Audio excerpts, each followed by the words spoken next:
How about now?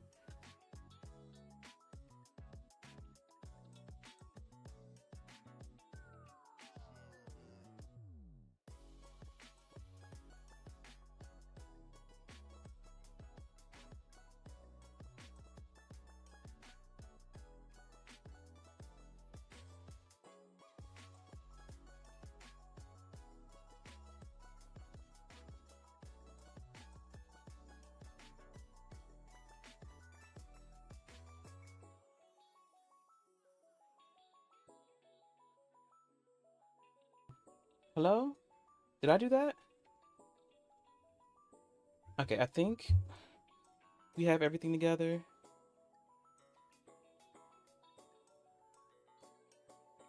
Hello? Did I do that? Okay, I think we have everything together. Okay, it's good. All right, so we have that on. Let's check. We have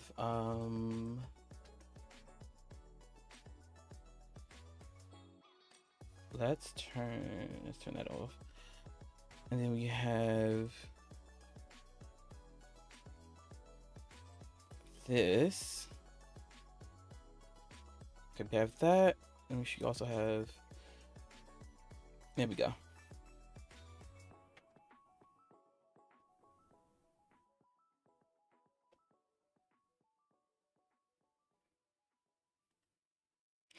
All right, it seems like everything is working fine now.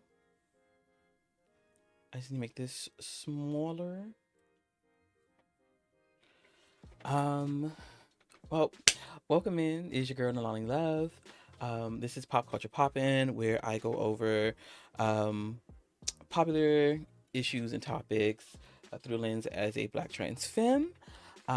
This week on the docket is AI blackface, specifically AI blackface in content creation, like on TikTok, YouTube Shorts, and stuff like that.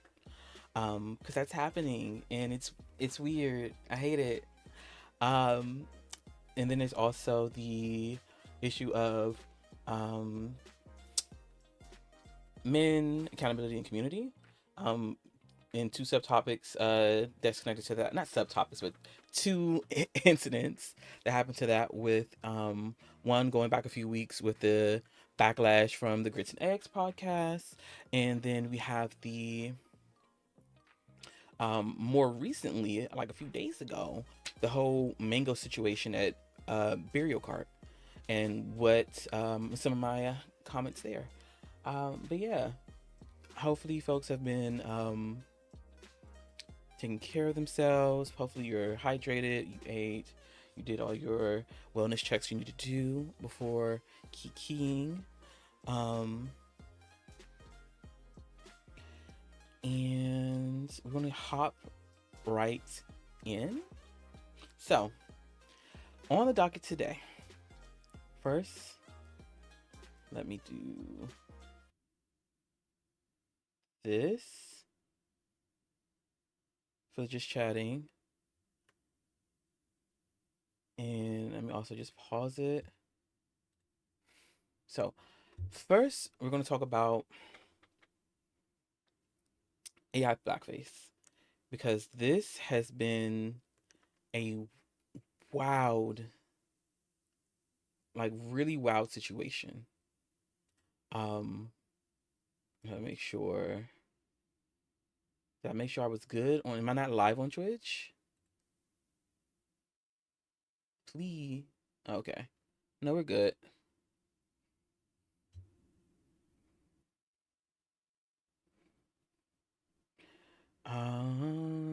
What is this?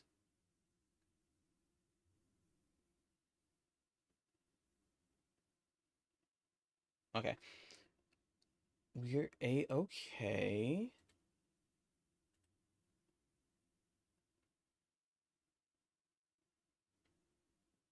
We're a-okay there. Okay, we're good there. So, back to topic. AI blackface. What is it? What's happening? What's going on? So First of all, content warnings of racism, misogynoir, because those are topics that we're going to go ahead and interact with here today. Um, so, what is blackface? If we look into how it's described to the public, we can cite like Laura Michelle Jackson from Teen Vogue circa 2017, where she states that blackface minstrelsy is like a theatrical production tradition dating back to early 19th century, in which in which performers would blacken themselves up with costume and behaviors to act as black caricatures. The performance put society's most racist sensibilities on display and in turn fed them back to audiences to intensify these feelings and disperse them across culture. Um, and what we're seeing now is what she dubs the digital blackface, where it is used to describe various types of minstrel performance that become available in cyberspace. And some of the things that we're going to touch on right now, again, trigger warning racism, trigger warning misogynoir,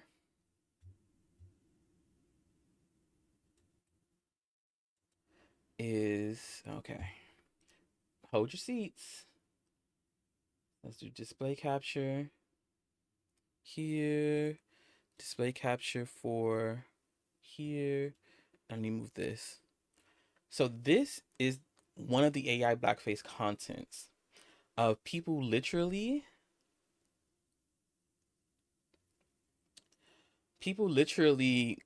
typing in prompts to create videos. So there's like certain machine like services like it's called VO3, I think, where you can just type in a prompt and it will create images like this. So here's the first one. Is an account called Bigfoot Bigfoot Batty, and this is why I'm saying that this is blackface. So my probation officer called. Good news, I ain't got to do no more community service. Bad news, that's because there's a new warrant out for my arrest. So my probation officer called. Good news, I ain't got to do no more community service. Bad news, that's because there's a new warrant out for my arrest. So people have like these entire pages of creating content like this. I'm not gonna show all of these because I'm not gonna trigger myself or any other people in this space. But like they have these whole entire contents of them creating typing these prompts to create these things and have these caricatures of black people, especially this one specifically, where it's characterizing black women as fucking apes and also throwing on the black sense, these aesthetics and styles to very clearly tell you, oh, we're putting a caricature of black women on here, specifically like the quote unquote ghetto black women on here for content, for entertainment, and also advancing racism because that's what it does. And going down the list, we have this one. So this one is interesting. This one,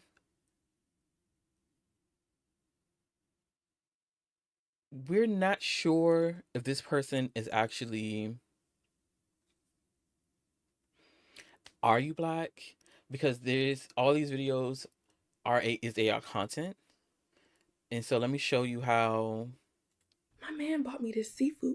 Let me center that for y'all on Instagram. So this is AI content. You're gonna go ahead and see, and we're gonna try to point out how you can tell it's AI. Food platter, but your man don't even want to get you a 4 for $4. My man bought me this seafood platter, but your man don't even want to get you a 4 for $4. So you see how she bit into that crab leg, shell and all, disappeared. And then you also have You cut off your friend for missing your birthday dinner, but not the man who forgot your birthday? the whole chicken leg girl just up and disappears. You cut off your friend for missing. And this is the issue of in the realm of blackface because we're in a situation where we do not know who the creator is. We do not know their race. But you're also um, we don't know who you are. So like it's going to be very much given like of you are not very much being very clear of who you are as a creator and also your purpose behind creating this content, because what is the purpose of creating this if you are not a black person?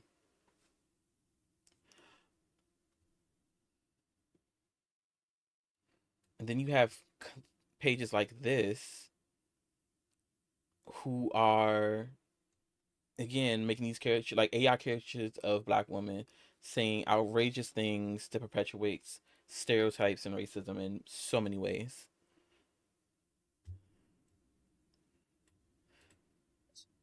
Uh-oh. These young hoes be tired after one round. Yeah. I had a man, a job, and a yeast infection and still made dinner from scratch, bitch.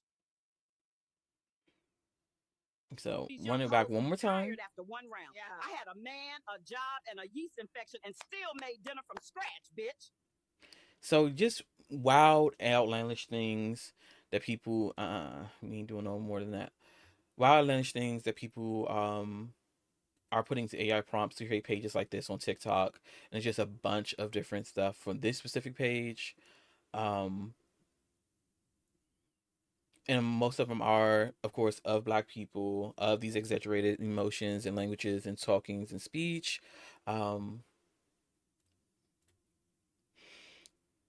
and where we running into these issues is that most of this content is well, A is all online. That's why it's digital blackface, and it's also in the context of an online persona, usually doing this for clout and profit. Um, and they're over here like they're using a black sense, using black style and aesthetics, not for fashion but for clout, using black caricatures, racist commentary, and the use of black grammar. Um, and it's like this trend that is happening across different aspects. Because if it's happening on TikTok, it's going to happen on YouTube. It's going to happen on you know Instagram. It's going to happen on X and all these other platforms. Um, and it's wow that users can create this content simply by putting in a prompt into AI generated video makers like uh, VO3. Um, and it's very unknown who's creating these prompts that lead to these videos. Also, what are these prompts that you're writing that is creating this stuff? Like, even the thought process of, where are the morals X behind this? Because even if you are creating content for entertainment, all entertainment is not moral or ethical entertainment, and that's just tea. And you can argue with your mama on that. Um, and some of my concerns around this is we have, non-black people creating these accounts using the labor and image of black people for clout, views, and money, because that AI tool is pulling these images of black people from other places. These AI tools cannot create content from scratch. It has to learn it and manipulate these images from other sources.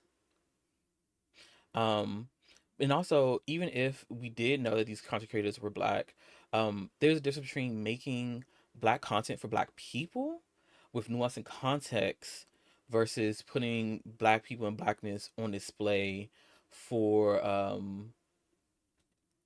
displaying like racism, displaying other caricatures of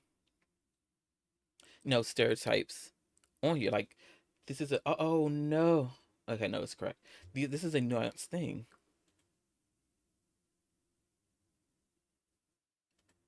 Okay, no, had to make sure that thing wasn't was it messing up? Okay, so that was our first one. Let's pivot into a little break because that really got me worked up.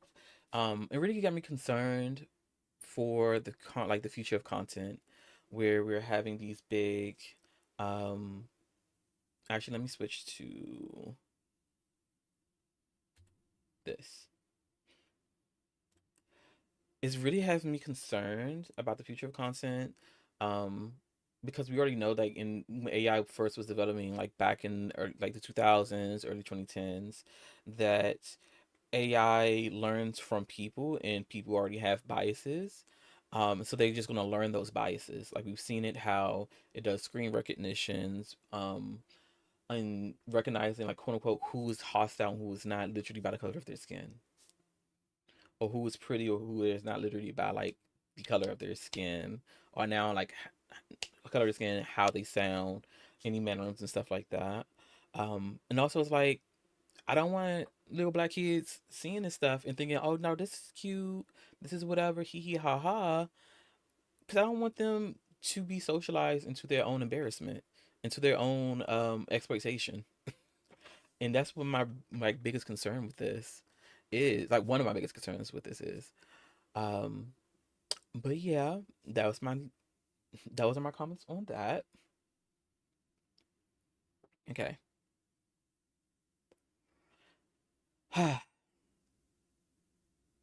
Now let's talk about me. Close you out. Close you out. Close you out. Close you out.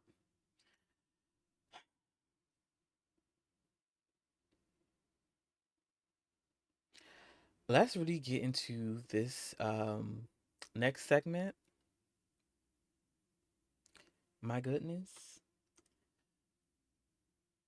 Men, accountability, and community. Um Lately, well not even lately, for years. For years. For years. We've seen how men across different races and cultures, especially in the American context, um, it's like this deep, like this deep friction of men not being held accountable for their own actions. Supported by the patriarchy, supported by white supremacy, and toxic masculinity. Um, and we've always talked about them like men as individuals not doing this, but also men as a community, because men are not in community with each other, and it shows. Because we actually me even get let's show some videos first, baby.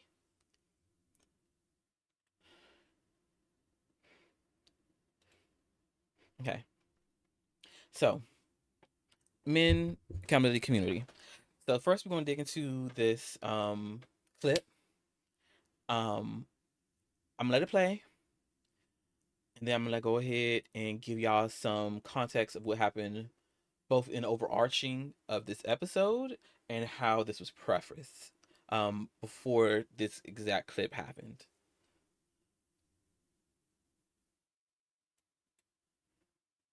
You may not harass women. You may know how to take rejection. The majority of men that most women deal with do not. Yeah. And you are accountable for that as well. Because I don't got time to figure out which white people are nice, which white people aren't racist, or da da da da da. I have to go on the actions of the group. Right. The group as a whole and the history of that group as a whole tells me that they are a danger to me and they are not to be trusted. Right. And if you can understand that as a black man and your stance towards white people, then you should absolutely be able to understand women's stance towards you. Mm-hmm. It's not a war on you waged by women.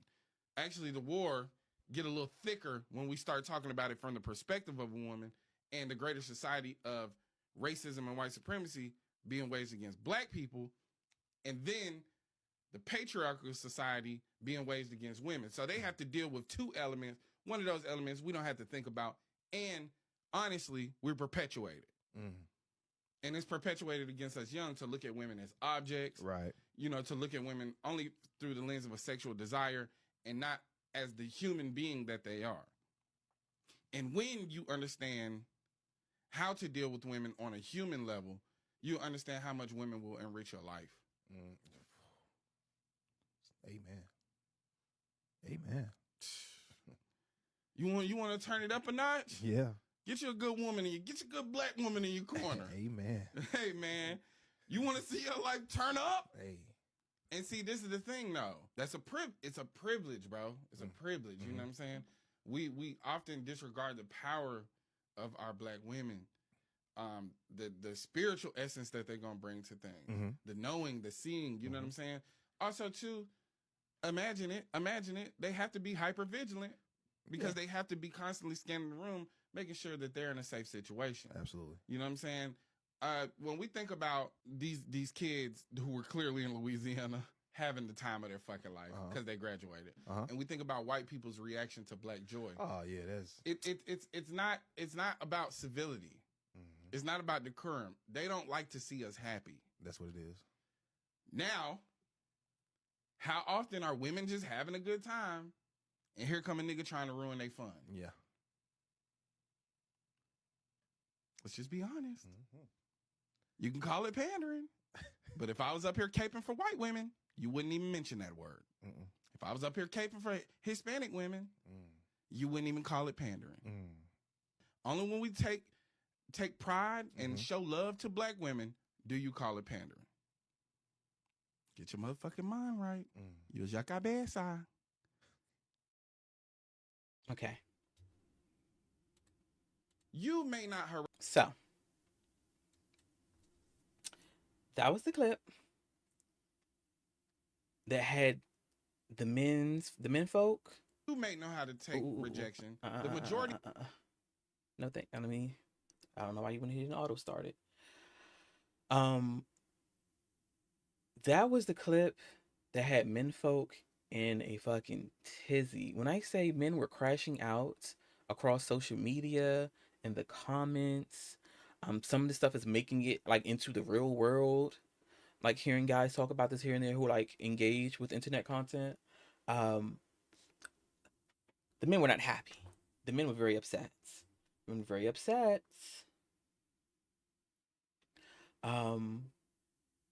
So context, so background information and context. Steak and Eggs podcast is created by Deontay Cal. The podcast is described as Deontay Cal, raw and unfiltered, talking pop culture, current events, conspiracies, and anything else you can think of.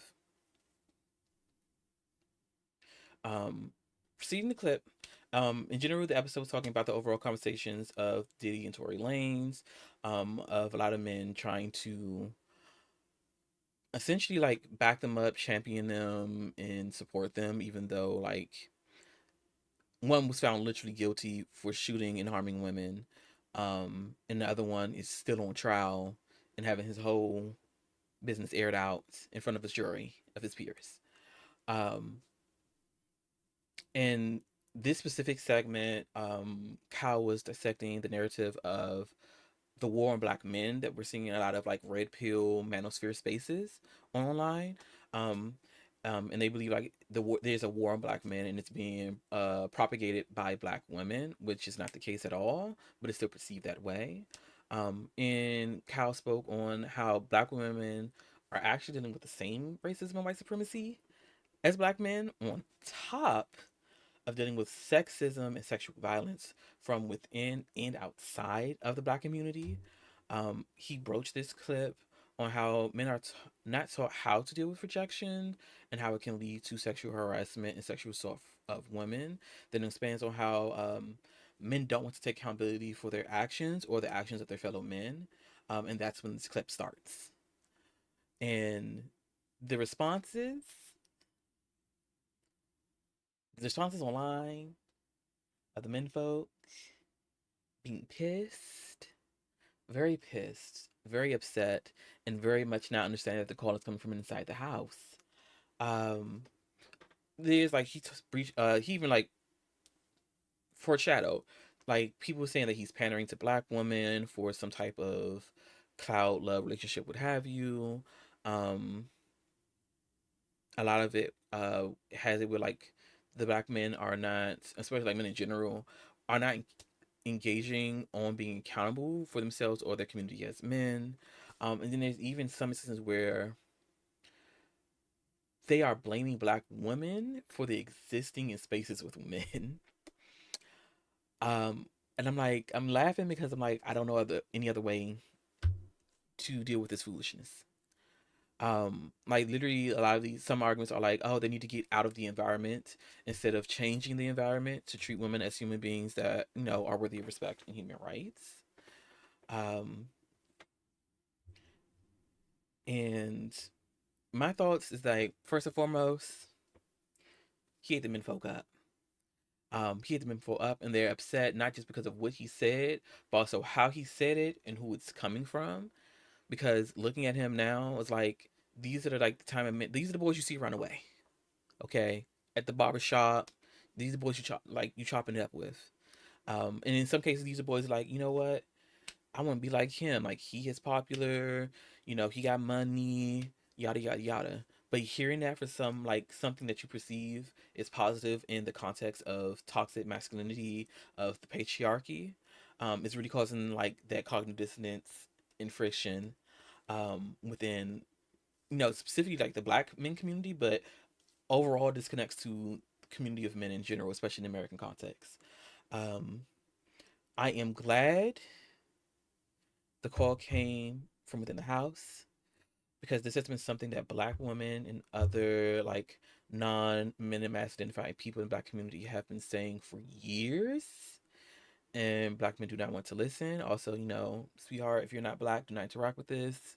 I should have said it from the jump. I don't want nobody getting caught up because I had to hate to kick back ends. We will open this up to the broader context in a little bit. um and say um let me get into the next topic so we can broaden this so that it's inclusive of all men.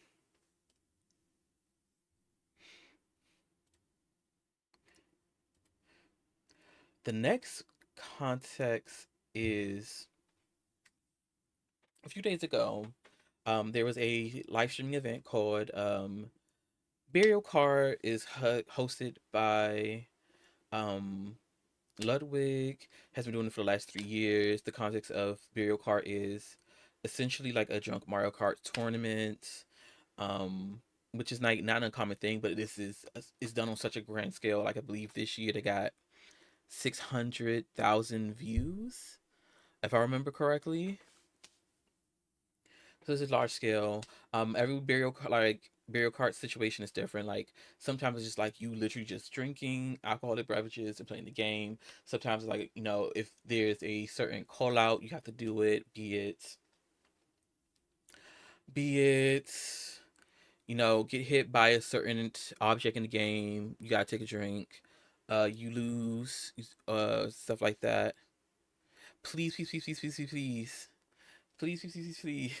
Shy. Um, it's for those who are just entering, brief recap before we get into like the ending parts of this.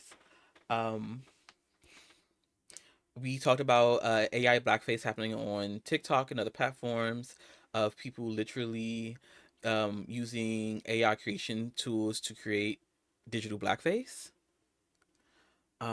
You good, Shy? Thanks for coming in.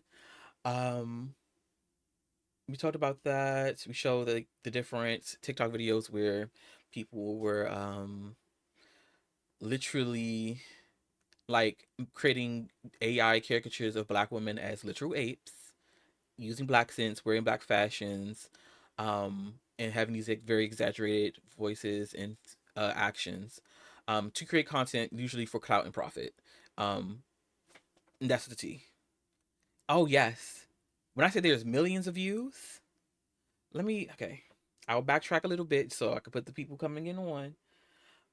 When I say there's millions of views of people doing this AI blackface, I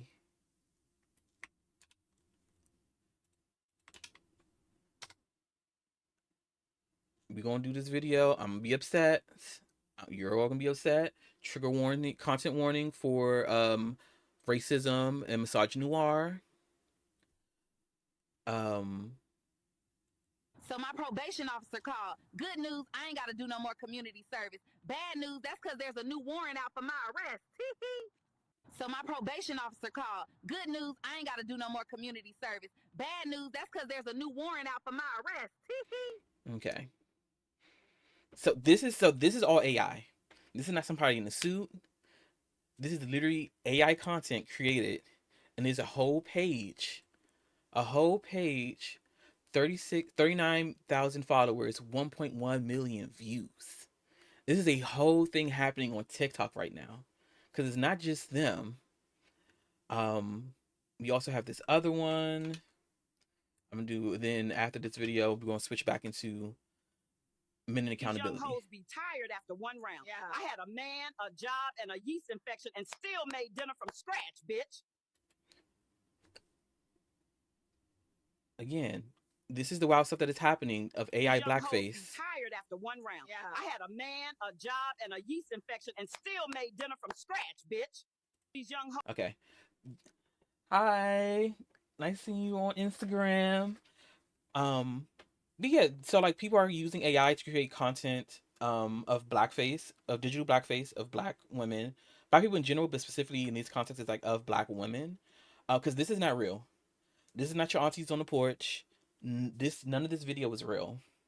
So people literally they type in a prompt into a tool for them to look like this, for them to sound like this. We do not know if the user is black. Um, we know that they are getting clout and money from this. Even if they were black, there's a difference between you making black content for black people with nuance and context, and you making these racist comedy of black people. So that's what we got into in the first half hour. Now we're gonna go into men accountability and community. Okay, there's one where it's a Jamaican grandmother and her fat child grandson that she calls Belly, and it's basically her embarrassing him in public. Oh my god. Oh my god. No. Oh goodness. Yeah, so this is expansive. I didn't want to show a lot because I don't want to be scarred. TBQH. Um But my big concerns with that is, non-black people creating the context for these accounts and using the labor and image of black people for clout, views, and money. Because AI cannot create from scratch. AI has to be trained to use these things and takes images from other people. Usually, you would create the image yourself and create it, but in most cases that never happens. It literally just steals the visuals from other people. So like those could have been. Yeah, it's being fed information. Yeah, like those could have been actual people. That could have been like from an actual scene or what have you, but they did not consent to be there, to be used like this, to have their voices used like this, if it's their voices or the voices of another person imposed and edited on to them. So it's just a whole big litany of issues with this. Again, even if this was created by black creators, there's a difference between making black content for black people with nuance and context. This is racist. This is blackface. This is digital blackface. Period. Point blank. Um, and also just that further normalizing racism in cyberspace. So let's get into the tea of get back into the tea of men, accountability, and community. Just a recap.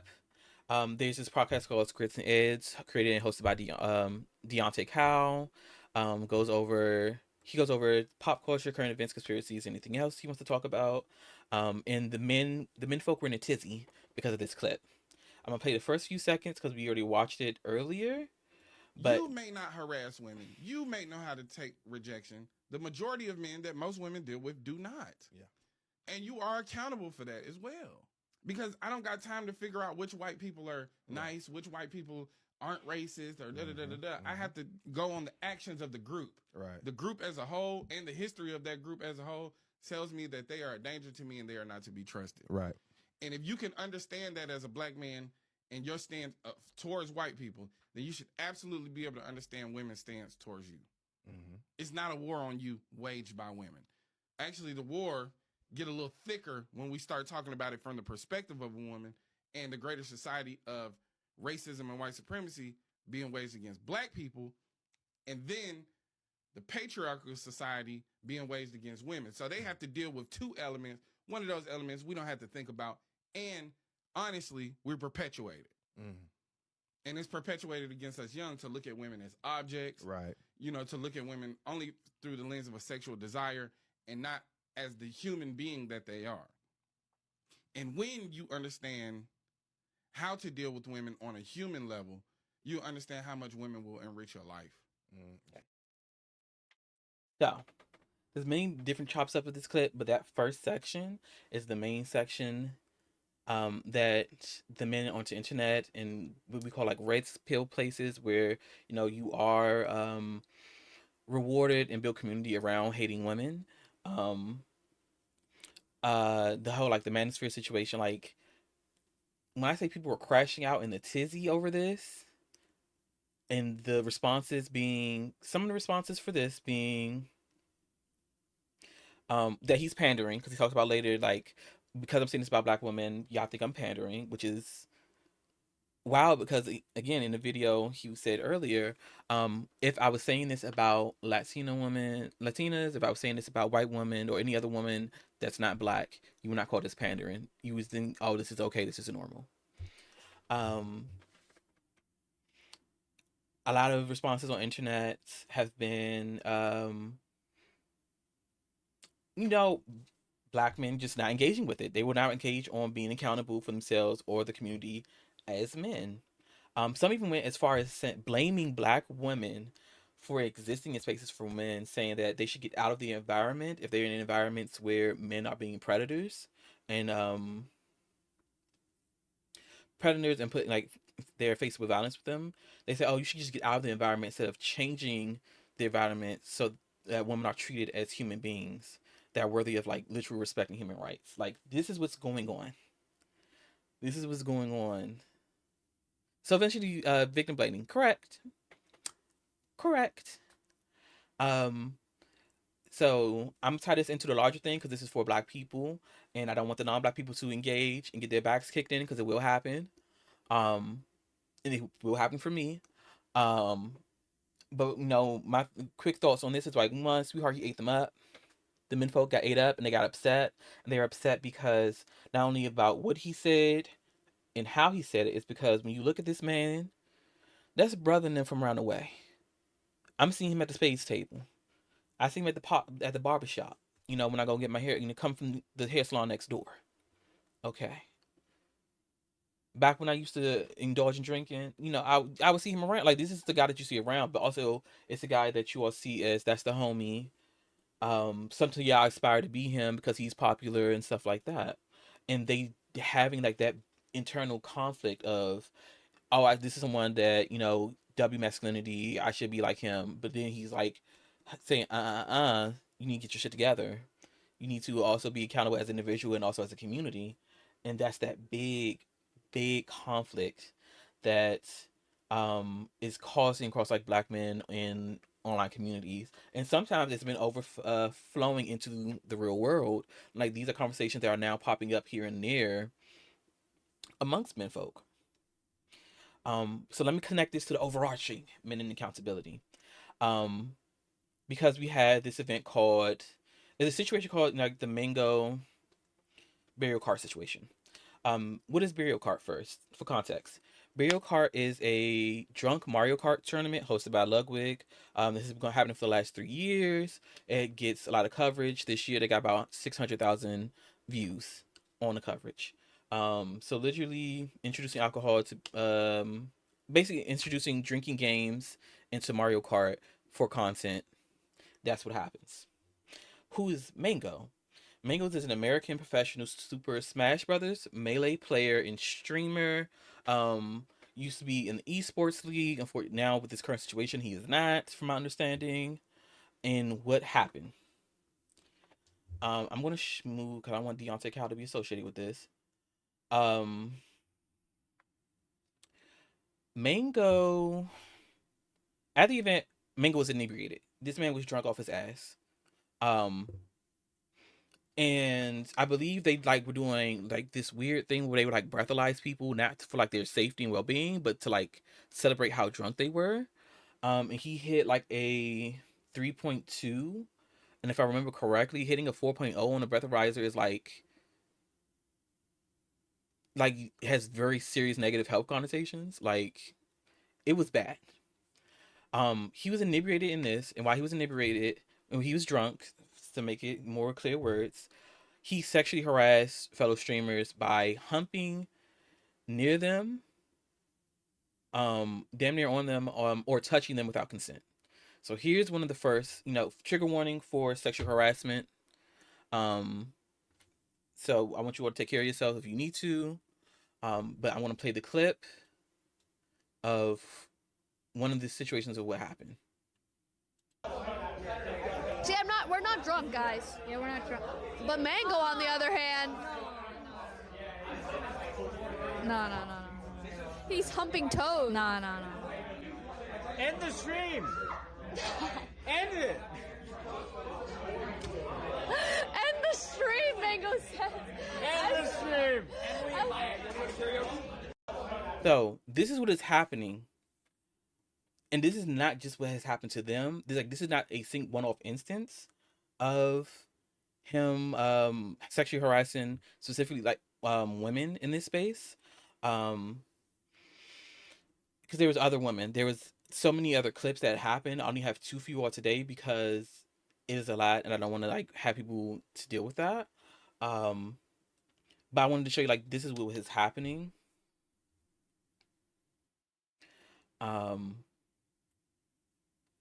And here's how we're connecting it to the overarching issue of men accountability and community, because other men saw what was going on, saw what he was doing, saw that it was concerning, saw that literally seeing physical people being physically uncomfortable and also verbally saying no. And not only did they not stop the behavior, they encouraged it. And here's the second clip. Bro, Mango, give nigga water. Look at this motherfucker. I gave him the beer. Yeah, let him know, bro. Let him know. Dude, Can we zoom in on that? Sans is the worst person. No! I've seen Mango 10 times drunk than this. That's right. That is true. He hasn't. That is very true. This isn't Pete. No. This is like stage 2. Honestly, this is sober. He's not fighting anyone. He's trying to fight me. No, it's different. Yeah, well, that's fair. He's trying to fight. Okay.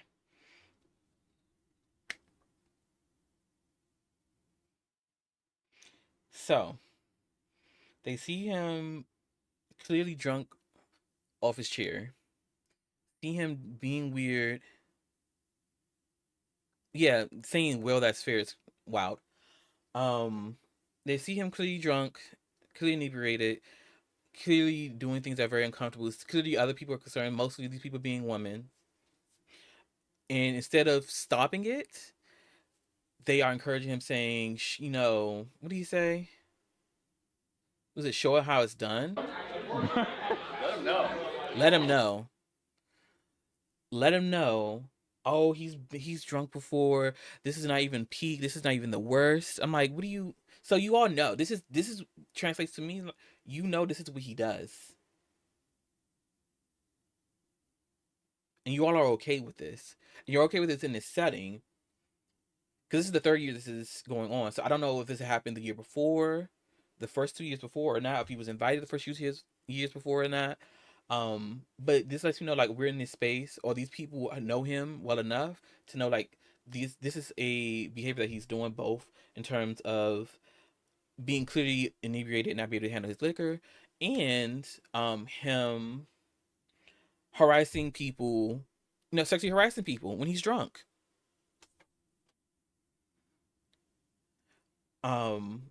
And so responses online. So some of the responses, when I looked through the comments, I didn't want to go through all of them. So luckily there were people actually admonishing this belief and saying, like, he needs to get help, he needs to apologize, stuff like that. But there also, unfortunately, were people who were literally saying, because we get into the issue of why did no one stop this? Because this is not just friends like kikiing together. This is a planned, organized event with thousands of dollars, if not tens of thousands of dollars going into it. There is an event management company involved. There's people on site actually giving out the alcohol. There's people out on site actually seeing people interacting with each other, and no one did anything. Well, majority of people did not do anything. There were a handful of situations where people tried to guide him away, but they gave up. They like, okay, move him away once, and then they go on about their business. And so like some of the responses online was like, oh well, no one knew what was going on because everyone was drinking. It was a drinking event. Incorrect. Um, there were responses being people were not taking the sexual harassment seriously. And there were even cases where victim blaming, saying like, oh, it's a woman's fault because they instigated it. Instead, like by existing, like what are we doing? And they were also seeing a lot of confidence and conversation on just abandoning him when. So this is going to be interesting. I do believe I'm okay. I'm going to transition into my thoughts on the situation. I am okay with folks like, he needs to be banned from spaces because, like, sweetheart, you have to face the consequences of your actions. But they are talking about banning him not just in that sense, but in the sense, especially like come from other men, like viewers and commenters, of just like, oh yeah, like that's all on him. That's his issue. And let me tell you why we have some issues with that. So my thoughts on this as an event manager, because that's what I do. Why was there no event manager monitoring the well-being of the attendees? Why was the bar staff not cutting people off when they were like overly inebriated? Where was the communication? Either amongst staff or to staff. Well, there was people clearly saying no and stuff like, where was the communication of like leadership not doing something and stepping in? These are my big issues as event manager. As the situation in itself, people saw what was happening and most did nothing to stop it. And the few that did try end up giving up, or they actually encouraged the behavior. And these are all men encouraging this man to do these behavior. These are all men who are not who are ignoring what he's doing. If they're not encouraging it. Like, why did no one act sooner? I will say that Mango did make several apology statements. Were they real crafted? No. Did they center the victims? No. He did address about him, addressing his alcoholism. And how this all connects to the larger conversation of men accountability and community.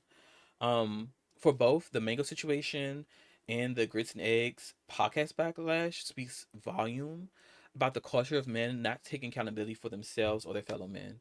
With the Mango situation in the moment, men folks saw what was going on with his alcoholism and his sexual harassment, but either did nothing to hold Mango, did nothing to hold Mango accountable for his actions. No one in the moment was straight up being very clear communication of, no, don't do this. We don't do this here.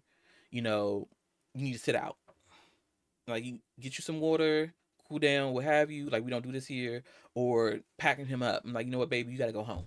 Is this your coat? After the fact, the men condemned Mango and isolated him from future events, which is rightfully so in the context of protecting people in the future.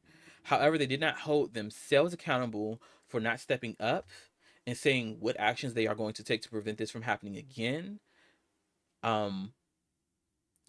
Like, there was zero accountability from the men that are both in that situation, who are viewing the situation, who are there. So that's like my big issue of men are in this space of they do not think they should hold each other, they themselves accountable. They also think they should not hold each other's accountable. They, at any given moment, like when we just sit all with him, they're going to cut him loose. Like this man, now in terms of like larger things, like he got let go of his esports league. A lot of partnerships and events are like saying he cannot come, which that's what happens. But a lot of conversation of seeing how streamers are talking about it, of like, a lot of minimizing, a lot of like marketing shit, which I'm still gonna hold him to, of like that's still fucked up, because you are just abandoning this man and not providing any accountability.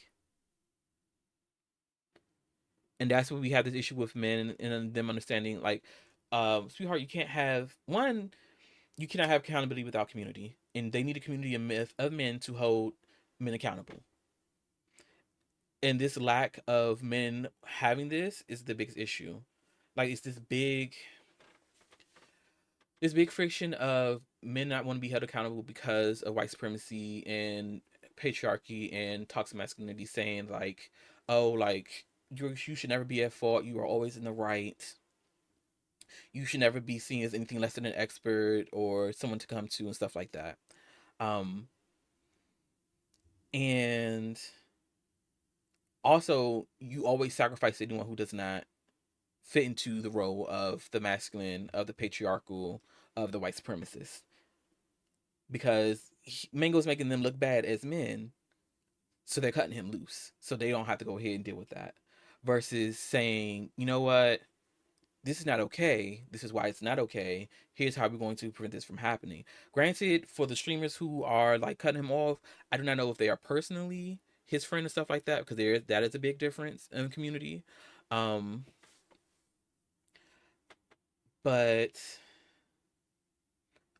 overall, it's just this constant narrative of like sacrifice people who do not work for you, who you can no longer extract from in the terms of men, masculinity, and white supremacy. And I really need men to understand that one, that you all need community, because y'all are in this weird group of individuals type beat instead of being together as a group. And it shows when crisis happen, it shows, because y'all not helping each other. Even if it's not something like this, y'all not helping each other to get assistance. Hi, thanks, Ty. What do I say? I'm gonna say men. Oh Lord, men need community and accountability, because you cannot have accountability without community. I need men to understand they need to be better to each other and to themselves. They need to hold themselves accountable and their fellow men accountable for the actions. And I think because it resonated, the reason why there was that backlash with the Grits and Eggs podcast from Deontay Kyle saying that is because they know it's true. I think it's because they know it's true. Um, and they don't want to use, because they know, like, when you being held accountable, you get denied. You are going to be denied access to things, to people, to activities, to events and spaces, because you did wrong. And this is your, like, this is what happens. Like, these are things that are taken away. I don't want to say punishment. These are things that are taken away. These are consequences of your actions. But they're also not in the space of, the very hard thing is, like, when you're friends or a community with someone who does something bad, you as a community still have to be there. You can still kick us back in about fucking up and doing stuff, but you as a community still have to be there, because if you do not have a community to hold you accountable, you're not going to be held accountable. And this is not putting the onus completely on the community, but sweetheart, if it's you by yourself and you want to change, what is going to happen? Who's going to check you? You can't, you can check yourself, yeah, but like, no one's going to believe or know what you're doing. You have to have a community to be held accountable. So I think I need people to understand that when you're having certain situations, there's context for everything. I'm not telling you to be out here kumbaya and holding hands with people who are doing heinous things. Um, to a degree, like I would say, there are context. There are context, limits, and boundaries is for certain things. But in the overall context, you have to understand the hard part of being community with people is that what happens when people fuck up. How do we make sure that they do not, that we make it very clear, this is our rules of engagement, this is how we roll here, and this is how we're not doing this shit again. And what happens if you do this again? That's when we got to kick you back in. That's when we got to let you know, sweetheart, actually, this is not going to work. But you cannot just up and just throw people away. That's the part that people are going to hate me for. That's the part the girls are not going to like me about. But I'm going to sit down and we're going to have this one-on-one. You cannot expect accountability from someone who has no community, because that's just not how that works. Like, you cannot, I don't know how do I stress it. You have to have community to have accountability. I need men. Ooh, not me knocking over stuff. I need men and people who are in community with men Because yes, this is the main issue, but also if you're in community with them, we are sometimes you gotta tap in and like, okay, sir, sir, we don't do that. We don't do that. This is how we do things, and you go on your day. You know, you peep in. It's like, oh, how are you doing? What's going on? You know, are you holding yourself accountable to the things that you say you're going to do? Yes. All right then. Here we go. But that was my biggest thing. My big commentary about that. Um, I do hope that man gets the help that he needs. I do. Well, before that, I do hope the victims who sexually harassed get the help and support that they need. Because I can only imagine like, what I can't imagine because I've been sexually harassed. It's like being in those spaces, and then expecting to be okay with this happening to you, especially when it's like, sweetheart, these people are working when this is happening. Like, yeah, they're playing video games, drinking stuff like that, but at the end of the day, like, this is a job for them. I think this is how they put the food on the table. So imagine you being at work, being sexually harassed, and being told it's okay for this to happen. Like, this is absolutely wild. And then you have your boss, you have the boys in the office saying, "Oh, this is whatever. This is how it be." Ciao. That's my yapping. Today's episode is a lot shorter. Um, thank you all who came out for coming out. I wanted to see. Let me see. We're gonna end on Twitch, not Twitch. We're gonna end on YouTube and on Instagram, and we're going to raid a friend on Twitch who's doing cozy gaming for us to come down from all these big feelings and to relax and to find peace and joy again. But thank you all for coming out. This is your girl, um, Nalani Love. You can find me on all platforms. I am now live on Instagram every week. I'm working on being live on TikTok. I am live on YouTube and Twitch. I do have Patreon content coming out now, on content that will be Patreon exclusive. You always catch updates on my X.com, TikTok, and Instagram of when I'm going live or the things I'm doing, around the way. And I will see you all next week. Thanks for stopping by.